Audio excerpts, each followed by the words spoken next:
there's a lot of successful people in my life who are not in recovery of know-it-allism, because the success it doesn't blind you necessarily, but it put blinders on you to perspective. I'm doing my best to live up to two particular characters in the Bible that I don't think we talk about enough: the Roman Centurion and Ananias. I said to my friends, if you see a bag of McDonald's in the back of the car, don't ask me what I Tell ate. Wendy, and she'll get after you. Yeah. Well, don't ask me what I ate. Ask me what's on my mind. Doctor says, oh, you have cancer and you're going to have to do chemo or you're going to die. And I said, yeah, I don't think I'm going to die. And I don't think I need chemo. And he goes, no, I've been doing this for a long time. You need chemo or you're going to die. And I was like, Doc, you don't know me and you don't know my God. Stories stir the soul. Stories reveal. And stories heal. In this podcast, we will give you an inside look at someone who's had a life-changing breakthrough. Real people, real stories with real breakthroughs. As a health and wellness expert and coach, and Todd as a men's mentor, we've seen firsthand what God can do when it comes to a breakthrough. So lean in, listen well.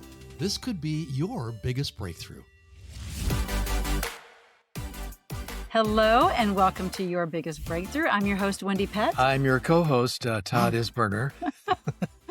It's a delight to be here with you today. Yes, Thanks for tuning in. in. Wendy, Yeah. What does it take to go from pride and self-reliance to surrender and service? I don't know, because I don't really know don't either. have pride, and I'm not self-reliant.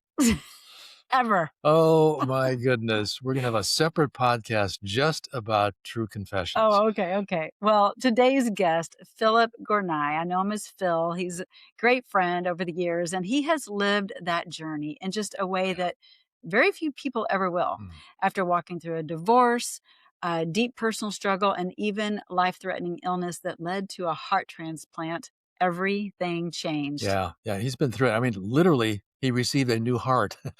But the greater transformation, he's the first to say, it wasn't physical, it was spiritual. Yeah, and out of that season came a powerful framework for breakthrough. I mean, breakthrough after breakthrough after breakthrough. And one of the things that he talks about in his new book is about reconcile your past, navigate your present, and serve your future. Yeah.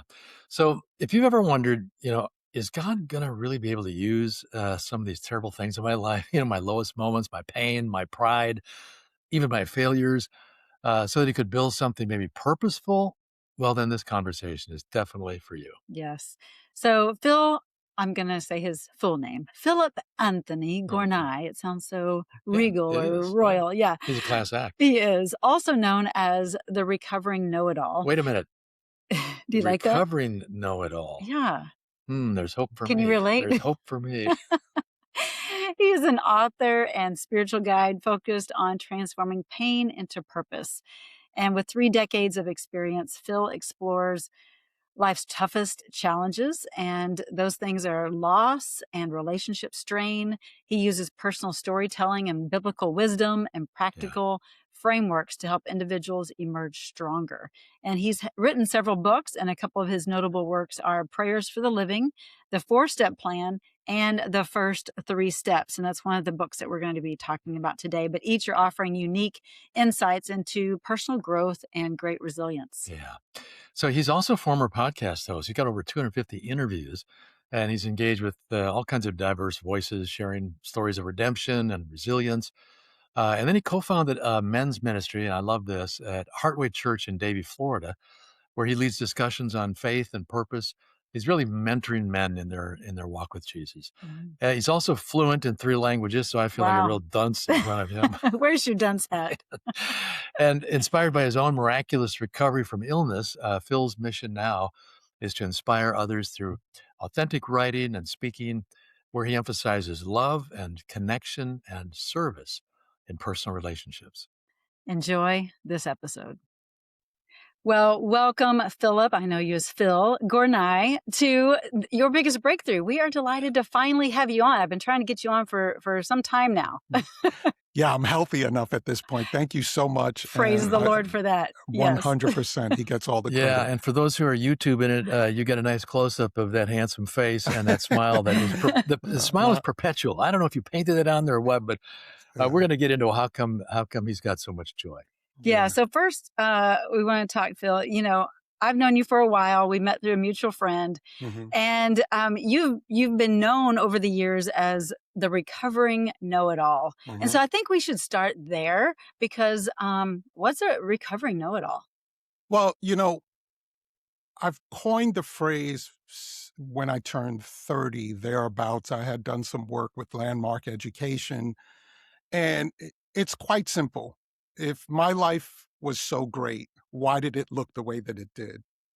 And about 5 years ago or so, my current pastor, Dr. Danny Prada at Heartway Church, he did a message on everyone is an addict.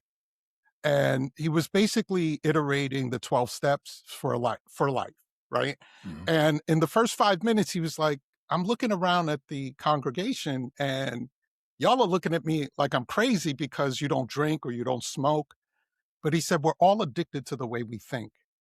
And it was such confirmation for the decades that I had been using that moniker that, yeah, I recognized that the way I was thinking was dysfunctional, right? Because I didn't get the results I wanted.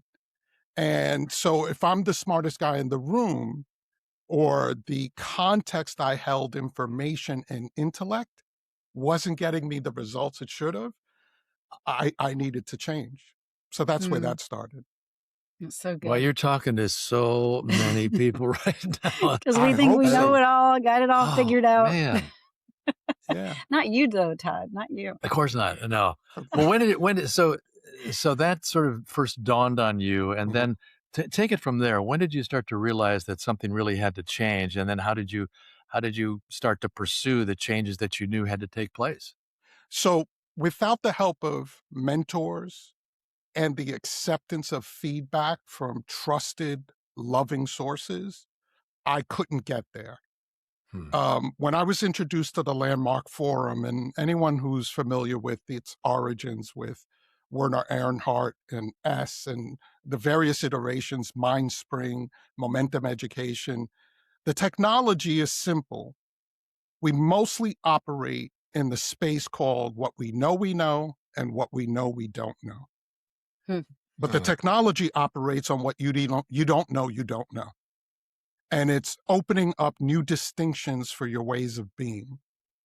And I mean, it's a mouthful, but unless you go through the experiential lessons, you don't even see the rackets that you're running. And the Dr. Egrich talks about the crazy cycle in Love and Respect, that book. And it's like, if she respected me more, I would love her more. If he loved me more, I would respect him more. And no one wants to stop the crazy cycle, right? And so that's just one iteration of the way that you're thinking, but understanding why do I think that way is work that most people aren't even willing to do. And in fact, when I was introduced to the Landmark Forum, the person that introduced me, God bless her, but I didn't think she was all there. Right?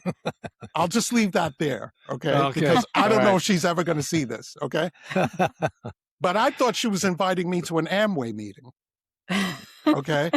And it was a special night about the Landmark Forum, which is how they do their basic introduction to it, right?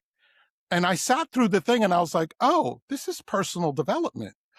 This would be great for my wife. But she won't do this if I don't do it. Yeah. So I signed us both up, and it was an eye-opening revelation that taught me that I made intellect mean that I was loved. And I talk a little bit about that in the book. Your book is great, and I'm actually going to hold it up right here. And it's a new release, so it's been a great read, and it's the first 3 steps: reconcile your past, navigate your present, and serve your future. And I want to take us back a little bit to early days with Phil, because those may have been some of your lowest, darkest moments, and a season where, and maybe you didn't realize it at the time, but you got the stinking thinking from way back when. So let's kind of go back to early times with Phil, and then also would love to hear not just your upbringing and that kind of thing, but also when you had a breakthrough with your faith. So where do I It's begin? 2 in 1. Start with the first. So I would say that early days with me revolved around the competitive nature of having 2 brothers, an alpha male dad who was like, my dad could kick your dad's butt dad, right? Black belt in karate, amateur boxer, an entrepreneur. He owned several businesses, and he helped the family get to the Americas from Haiti because they all worked for him at some point and then branched off on their own. And so when you have the kind of parents that are Grand Central Station, everyone stayed with us. My dad would put us in front of the rooms, do that thing that I showed you, quiz us. He would have me dance around like Charlie Chaplin. And so entertain us. Wow. Right. Are you not entertained? Right. So you kind of grow up with the sense that pleasing people, or at least for me, I can articulate it from my personal experience, entertaining, pleasing, being in front of the room, being gregarious. I can only say that it seemed to come natural. Right. And so now as you get older and you're trying to belong to your peer group, the social acceptance factor, am I a cool kid or not? And I was and I went to a Catholic school, so my initiation into the faith was just my inherited faith of the family, right? And I didn't have a bad Catholic experience, and this is no dig to my Catholic brethren, but we're spoon-fed the faith, right? And so it was what it was, but I did have some really deep spiritual moments in my life that connected me to a source, and we call him God, and we call Jesus, and we had statues in the house and all that. And so I knew right from wrong, but I weighed heavy on I'm smarter than you. Because my dad weighed heavy on I'm faster than you, I'm stronger than you, and such. And I talk a little bit about that in the book. And so I think early on, life was good. I was smart. I was a straight A student all through school. And so that was the currency for me, right? And I think the various things that I got away with bred, I guess, more arrogance in me, in that my brother got in trouble for everything because he kept getting caught. Right. And you were a little bit more clever, huh? Yeah. I learned early on that I'm a solo act. My brother always had a crew. He always had followers. And I didn't really need that because I knew followers rat you out. And you knew it all. You didn't need anybody else. Right. And you don't know that you're a know-it-all. You don't know how you're occurring to others. Yeah. Sure. Right. And go ahead. You know, it's interesting too, because hearing you say that doesn't seem to line up with what you wrote in your book about not being enough. And yet it lines up perfectly, because don't we tend to kind of go the other direction when we're really insecure on the inside? So talk to us about that. Yeah. And you know, it's funny, until there's that stopgap or that pattern interruption, you can't see it for yourself. And in retrospect, I remember the first time my father said, "Oh, here it is. I know, Dad. I know, Dad," because I kept responding to whatever he said with, "I know, I know." Yeah. Interesting. But I don't see that at the time. I'm 30 years old the first time I'm recalling, oh, shoot, he's been telling me that since I'm like 14 years old. right? So Yeah. I guess the dysfunction, I liken it to, there's a lot of successful people in my life who are not in recovery of know-it-allism, because the success kind of, it doesn't blind you necessarily, but it put blinders on you to perspective, right? And then Yeah. you can't fault them because of their success. Interesting. Yeah. I just, I just know that the men who are listening right now, I mean, all of us can identify with what you're talking about. Yeah. And I think it's one of the reasons why we try so hard on the outside to prove, all right, I got what it takes, because inside we're really not that sure. Right. Until we really get connected with the Lord and we understand our new identity in Christ, Identity right? crisis. Yeah. So you're talking to us. Yeah, and look, I'm doing my best to live up to two particular characters in the Bible that I don't think we talk about enough: the Roman centurion and Ananias. Mm. The reason I say that is he's a pagan, the Roman centurion.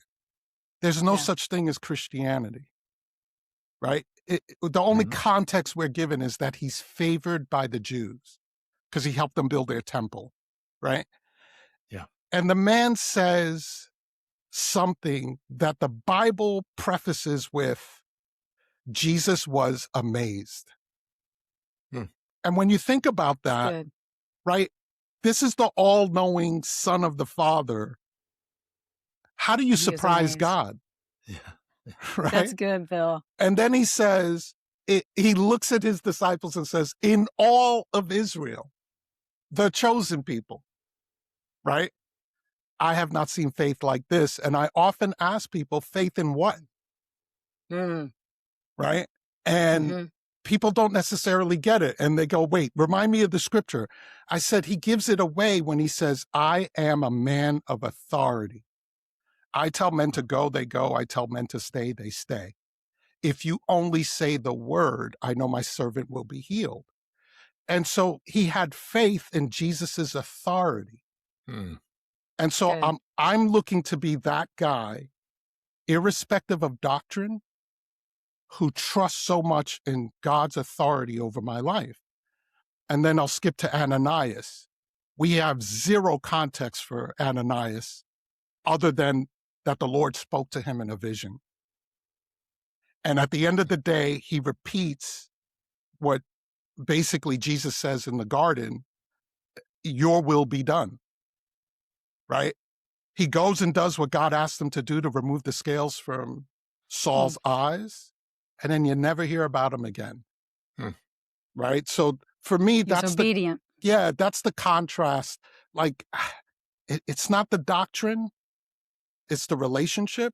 And to your point, without the Spirit of God, do I even have an opportunity to see the revelation, hear the revelation, and then be about my Father's business? Yeah. Wow. Oh, That's so it. good, Yeah. Phil. Wow, what a interesting perspective, but you're absolutely right. And I was thinking about how I was just hearing the other day about how so often we'll in Christianese or in the Christian circles, we'll call people an unbeliever. Well, they're an Right. unbeliever. Right. And it's like, well, wait a minute. No, they believe, but just what are they believing in? Right. Right. And so the offense that actually puts on someone who does believe, but doesn't believe the way we believe. So anyway, that's just a little side note. So I was thinking about just the years that you grew up, and I mean, it wasn't easy in your home. I mean, you had a tough dad that was, as you mentioned in your book, more like a con artist in the way he conducted his business. And so you learned from a master of that. You had you had a mom that just has compassion and forgiveness and just this tender heart. And anyway, fast forward this, you now are you're an adult, you're married, you have children, and you're bringing in kind of what you learned as you grew up into these spaces of business and as a parent and as a spouse. And let's talk about that and how it affected those areas of life and what happened. Yeah, and how you broke through all of that. Yeah, or how the Lord did. Yeah, so it's funny you say tough. I mean, as I read it, Yeah, it no, seems of pretty course, tough. and I think it's purposeful in that, you know, there's a character arc in every story, right? Yeah. But in those moments, it's not tough. It's just my normal, Right. right? Good point. And Mhm. so as I'm working on my fourth book now, it's understanding like contrast and how important contrast is for discovery, right? Mm. Because until you visit someone else's home, like completely different outside of your family, sometimes you don't even have a contrast. Because if you're all in the same kind of village bubble and everybody Yeah. does the same thing, Chaos that's seems normal. that's your normal, right? Mhm. Arnold Mhm. Schwarzenegger talks about that in his book, his memoir, about, yeah, I got beat up, but so did my neighbors, so did my friends, right? And so Uh, you don't know anything different. And the most benign way I can explain it is if you guys don't take off your shoes when you get home and you go visit someone that does, and all the shoes are at the foyer or the mudroom, and mhm. you're like, what is this? What, and then they explain to you why. And then you Yeah. go home and tell your parents, hey, we should take our, they're like, stop it, right? That's funny. But That is now my you have the parents. distinction, right? And so I think growing up, it was just my normal, Hmm. right? When I met Millie, the mother of my children, she's now my former wife, but when I met her, it was like, oh, wow, I'm smitten. It's a nanosecond later that a buddy of mine, I stopped in my tracks watching this woman sitting at her desk, and a buddy of mine didn't see me stop and he bumped into me.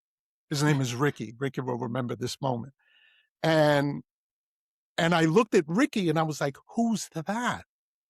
And he goes, oh, that's Millie. She just got back from maternity leave. And it was like, oh, eh. Oh. Mhm. Right? Yeah. But a few weeks later, I find out she's not with the dad. She's a single mom. And so I'm mentioning this because I had to reckon with, oh, she's got a kid. I'm 21 years old. And what sold it in my mind, again, the know-it-allism, oh, I could be a better dad than my dad. Hmm. And then I told her, and after about a month of working together, we were coworkers. I told her, I hope we could be more than just friends. And it was more like 2 months, actually. And she wrote me this letter saying, I don't know about my circumstances being a single mom. And I took the letter, folded it, had a smile on my face. I was picking her up when she came back from a vacation. And she's like, why are you smiling? I said, because in everything that you said, you didn't say no. So I still have a chance. Yeah. Right. So I'm mentioning the story, not for the romanticism of it, but I didn't have premarital counseling. I didn't have anybody telling me, hey, this is what you need to look at. I just had my own brain and my thoughts about, oh, I could be a better dad than my dad. Or more importantly, I felt like I could be a better husband. He was actually a really good dad in what he provided and what he taught me. Because if you don't know by now that you learn both from the great habits as well as what not to do from the bad habits, if you're willing to like examine it and say, okay, we're not doing that, right? Yeah. But I had no idea how to be a husband. And I think that's the hallmark of looking at the divorce from the eyes of, man, if I knew half the stuff that the trauma that the mother of my children went through, I might not be married, but I might not have the children. And Right. so it re-solidifies Romans 8:28 that we know that all things work together for good. It doesn't say Yes. that all things are good. And I think anybody listening would be wise enough to understand that aspect. But in the midst of trauma, it's very difficult to remember. Yeah. Yeah, for Mm. sure. Well, as you know, as you brought what you knew growing up into that marriage, and then it ultimately led to divorce, Mhm.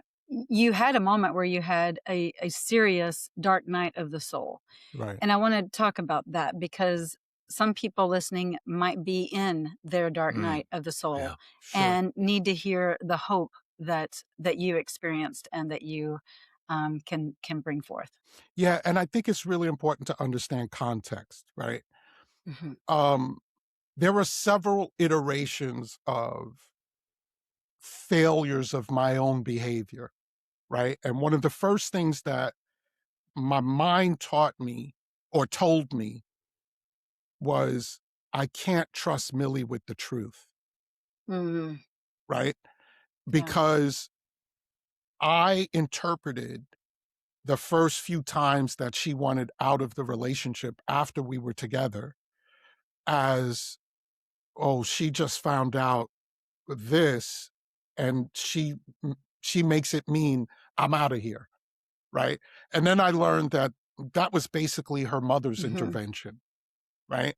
And the mom's background, uh, no judgment, but uh, several different relationships and just on to the next one. I don't know all the details, so I'm reluctant to paint it in a Sure. negative way. But that background informed her way of being around the marriage. And my head was like, okay, well, then I guess this is where I just don't tell her about the financial difficulties because otherwise she's out.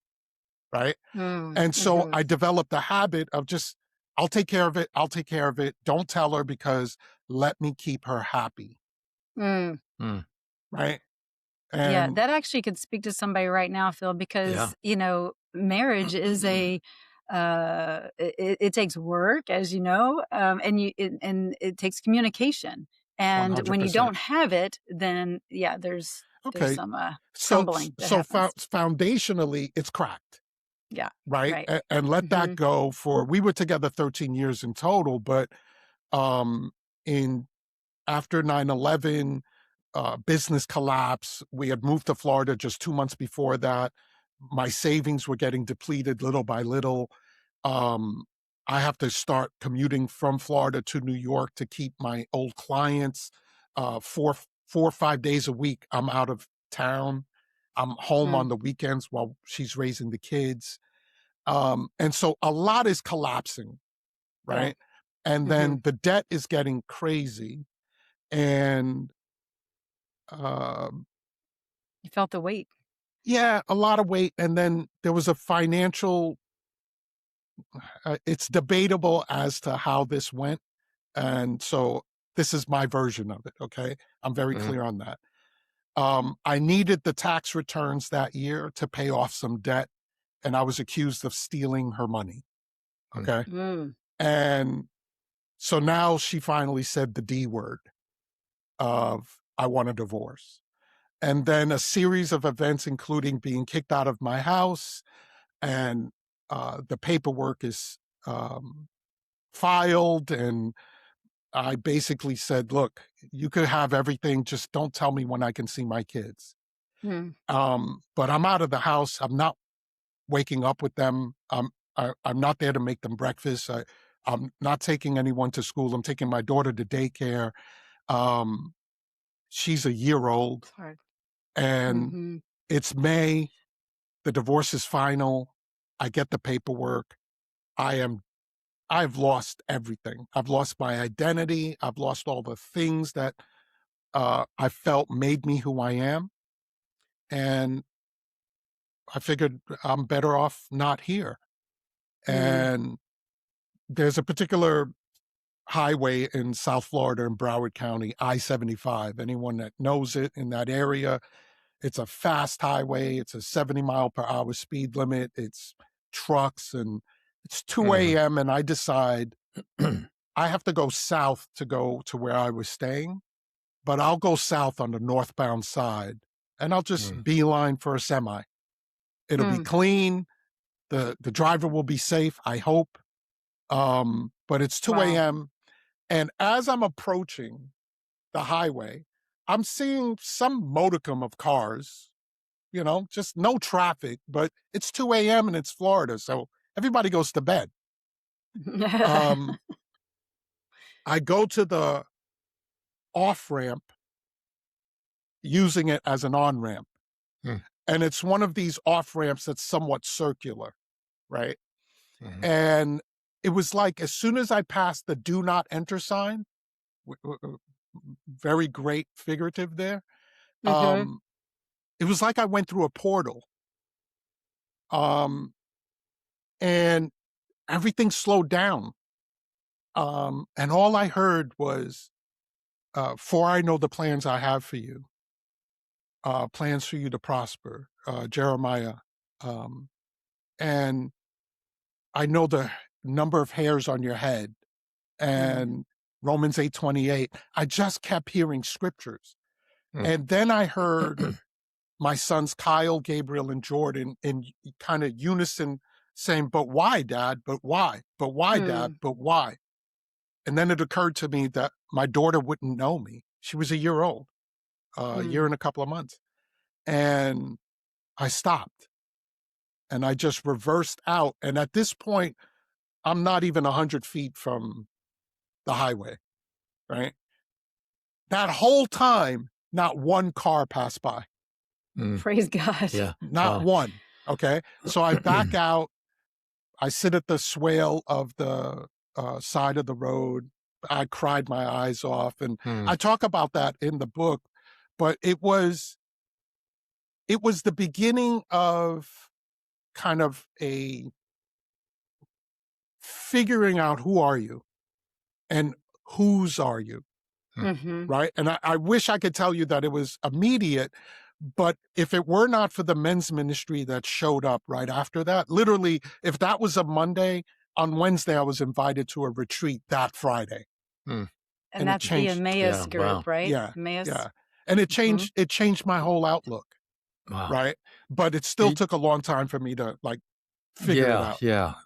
Sure. You wish you could snap your fingers and everything was put in place overnight, but Right. that was a low point. And yet during that low point, God met you because there. of God's love and Yes. care and plans and purpose for you, he got your attention. And talk about a breakthrough. I mean, that was a God-given breakthrough. Big time. 100%. Turned you 100%. around, set you off in a new direction. And you've also faced other challenges. We want to talk about your health challenge in just a moment. But before that, as you're progressing forward in your learning lessons about sort of the new you and the new way of thinking, one of the things you mentioned is learning how to navigate your present and serve your future. Right. What do you mean by that? So the first iteration of this book came from a conversation I had with my son, Jordan, who was in the throes of alcohol and drug addiction, right? At the time, I just thought it was weed and beer. There was a little bit more, but I don't know this. And it was the first time I strung the words together. And I said, son, the way I see it, we all have to reconcile our relationship with God, whatever that means to an individual. And we have to learn how to cope with life in real time. So good. And then lastly, manage the quality of our relationships.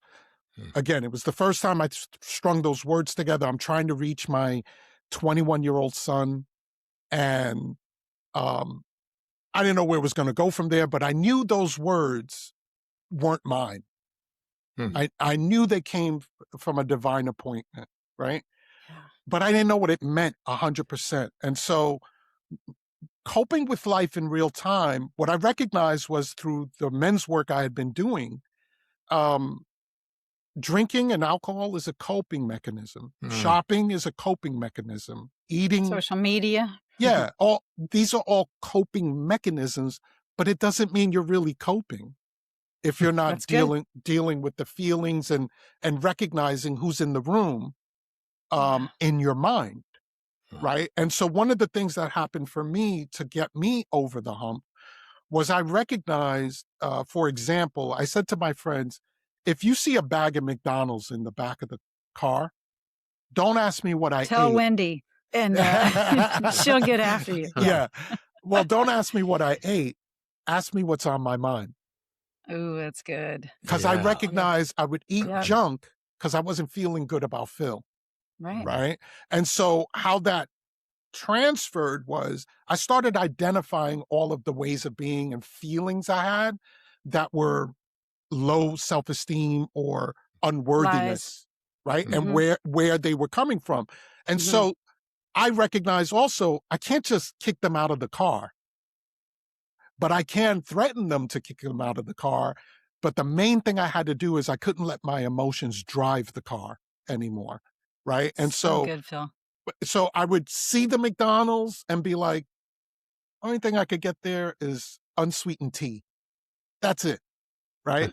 And every once in a while, I'll get a hot fudge sundae with extra fudge.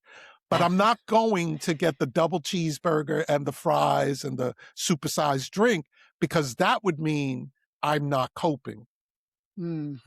That's right? so good, Phil. Yeah, Yep. and so that's where navigate your present comes from, right? Mhm. Recognize Love the that. storm in your mind, whatever that emotion is, adjust your sails, but do not ever let it take the wheel, ever. That's good. Powerful. Yeah. So good, Phil. Thank you. And we know you have a hard stop on this podcast I got interview. about We'd love to 6 minutes. Yeah. 6 minutes. We can keep got it. We going could, and because you going, have but so much to share. Yeah. But I cannot end this interview without talking about the incredible breakthroughs that the Lord has done Yeah. through your health and His miraculous healing on so many levels. And so I don't know how we can tie this up and put a little bow on will. it in 6 minutes, but let's go, Phil. Let's talk about what you have been through and overcome. And I mean, I know I have prayed for you over the years, Yes. and you have encouraged so many people by just the miraculous ways in which the Lord has healed you and has worked in and through you. So anyway, let's first talk about your first situation, your health situation, and how that played out.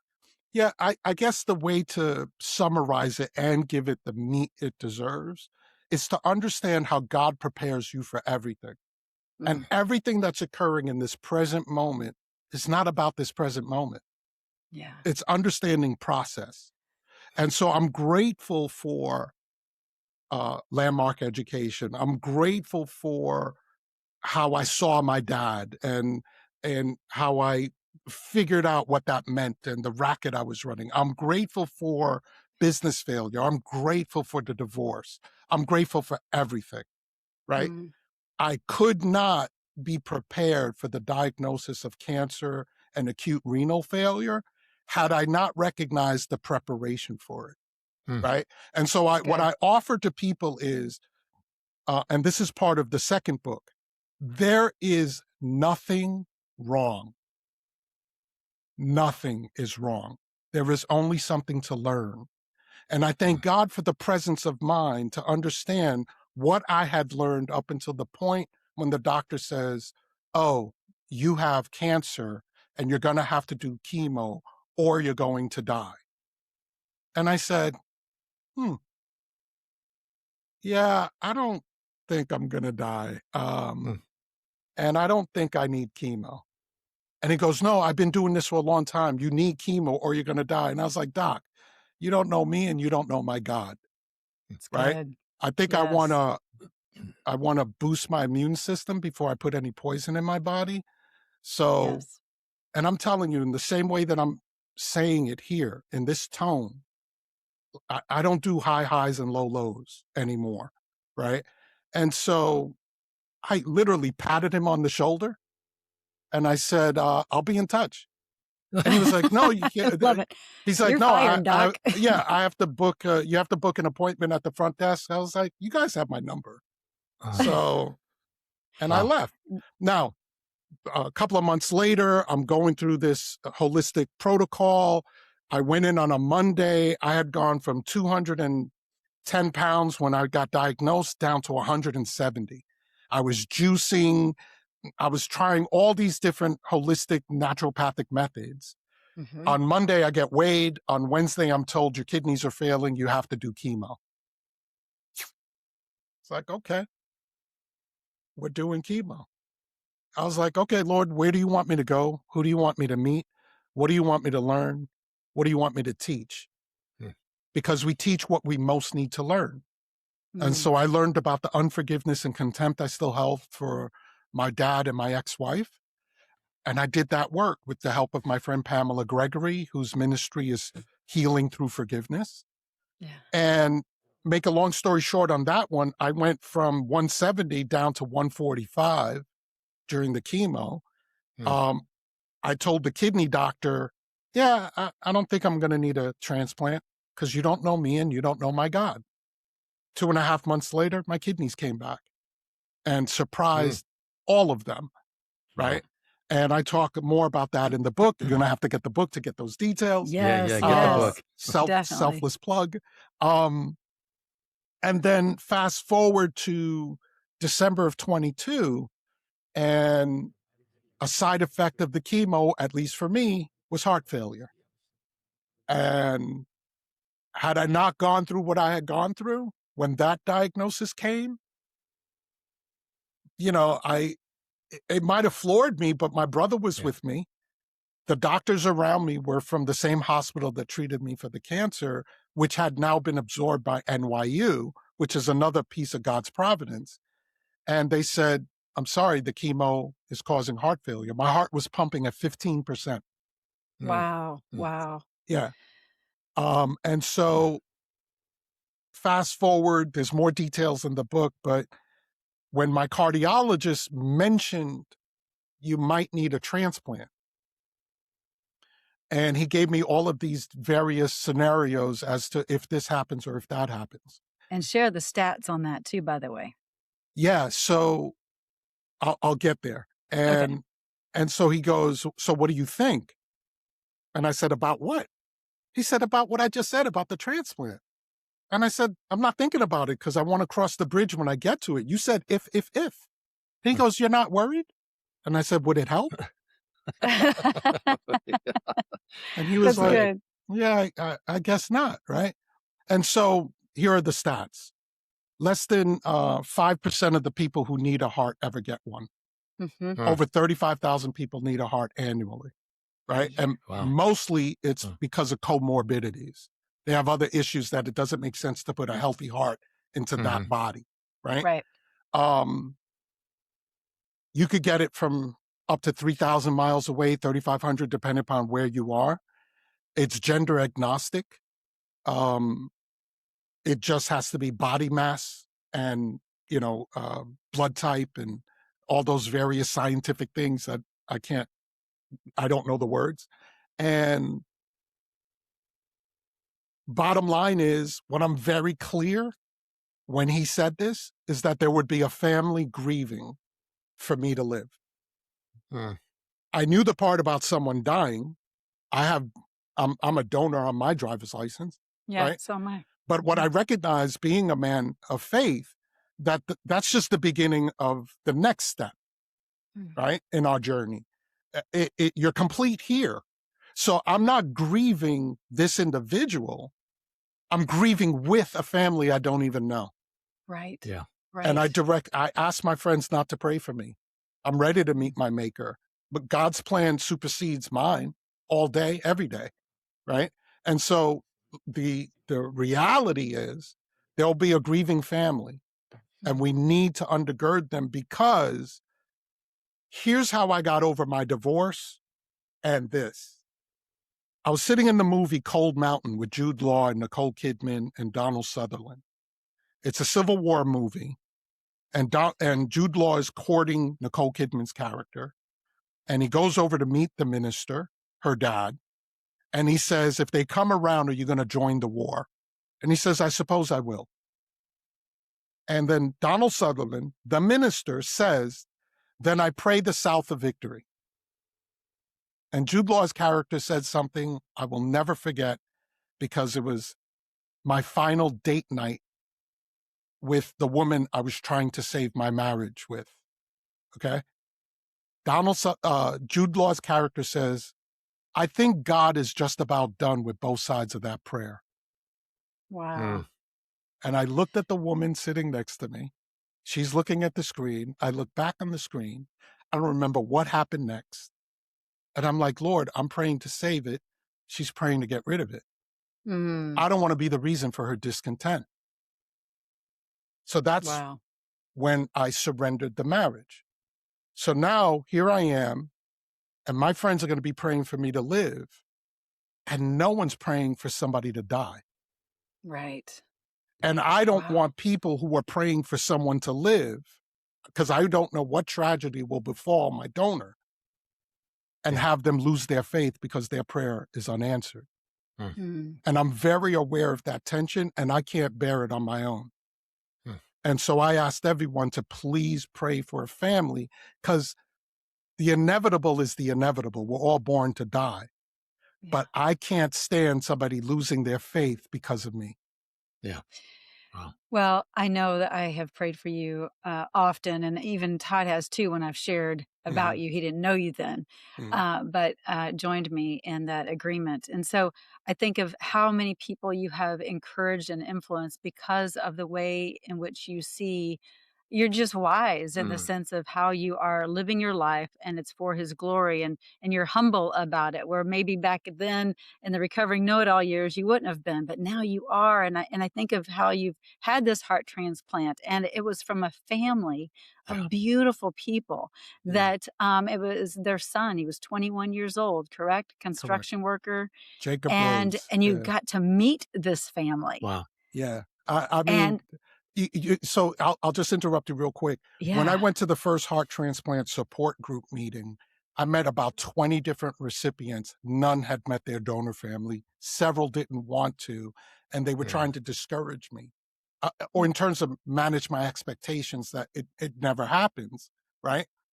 2 months later, I got the letter from Ginger, Jacob's mom, thanking, wishing blessings on the 4 or 5 Wow. families that survived because of her son's Mm. organs, right? Mm. Wow. And Yeah. so I immediately wrote back, and God has such a unique and gracious way to Mm. answer our prayers, right? Truly. It's elegant, and you got to trust the process.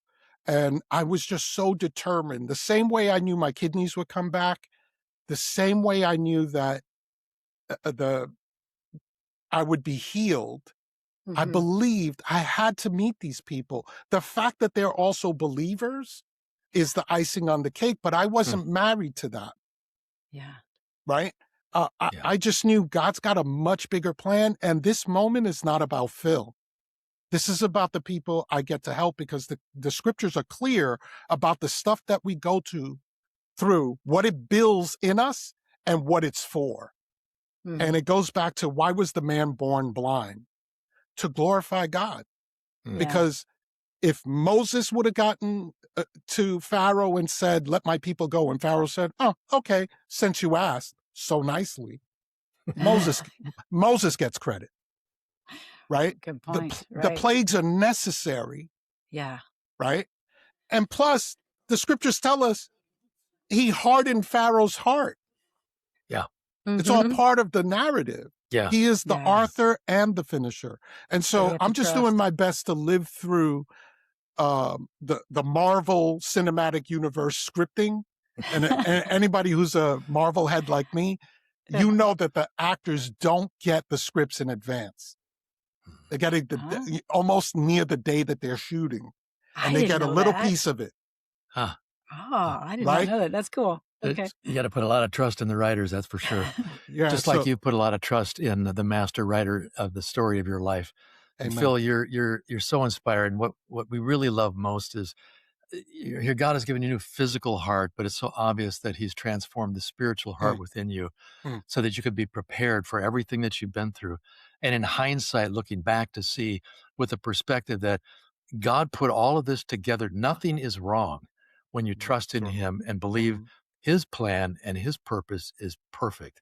And that carries you through. You just offer a lot of hope for people Yes. who Bless are the Lord. so spun around inside their circumstances because they just don't get it, Yeah. and they're asking the wrong questions.